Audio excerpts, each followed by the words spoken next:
যে পদটি ভগবান শ্রীকৃষ্ণের যে লীলার থেকে নেওয়া হয়েছে সেটি হচ্ছে রাধিকার মান ভঞ্জন।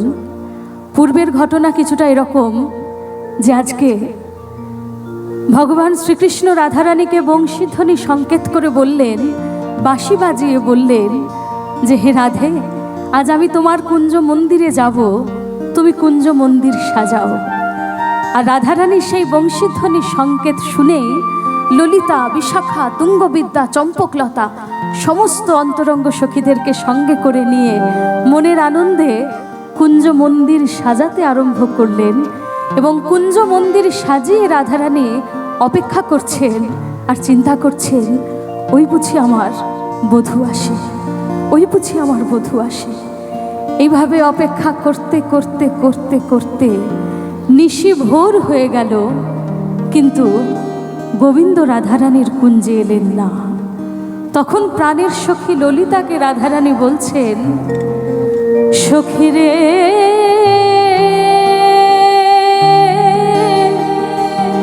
প্রাণ সখী আমার,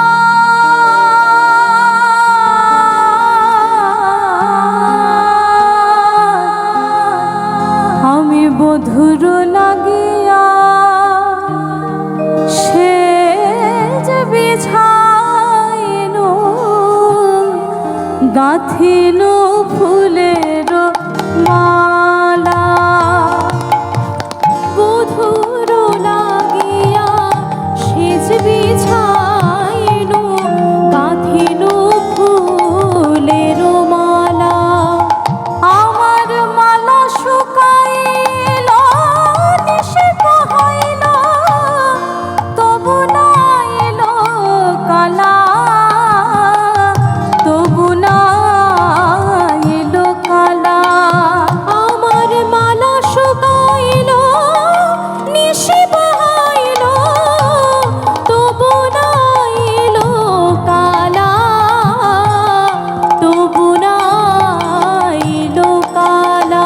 বুঝি আমার গেল আয়োজন বিফলে গেল, গেল আয়োজন বিফলে গেল। সখী আমার গেল আয়োজন বিফলে গেল, গেল আয়োজন বিফলে গেল। প্রাণ গোবিন্দ সেবায় লাগলো না রে, গেল আয়োজন বিফলে গেল। প্রাণ গোবিন্দ সেবায় লাগলো না রে, গেল আয়োজন বিফলে গেল। আমার ফুলের মালা শুকায় গেল, গেল আয়োজন বিফলে গেল। ফুলের মালা শুকায় গেল, গেল আয়োজন বিফলে গেল। সখী, আজকে যে নিশীথে আমি গোবিন্দের জন্য কুঞ্জ সাজিয়ে অপেক্ষা করলাম, গোবিন্দ আজকে নিশীথে আমার কুঞ্জে এলেন না। কিন্তু আমার তো বাড়িতে গুরুজন রয়েছে, শাশুড়ি ননদ রয়েছে, আজকে আমি কিভাবে কুঞ্জে এসেছি জানিস? আমি শাশুড়ি ননদে বঞ্চনা করিয়া, শাশুড়ি ননদে বঞ্চনা করিয়া আইনু গহন বনে, শাশুড়ি ননদে বঞ্চনা করিয়া আইনু গহন বনে। আমার বড় সাধ মনে এরূপ যৌবনে, মিলিব বধুর সনে, আমি মিলিব বধুর সনে। আমার বড় সাধ মনে এরূপ যৌবনে, মিলিব বধুর সনে, আমি মিলিব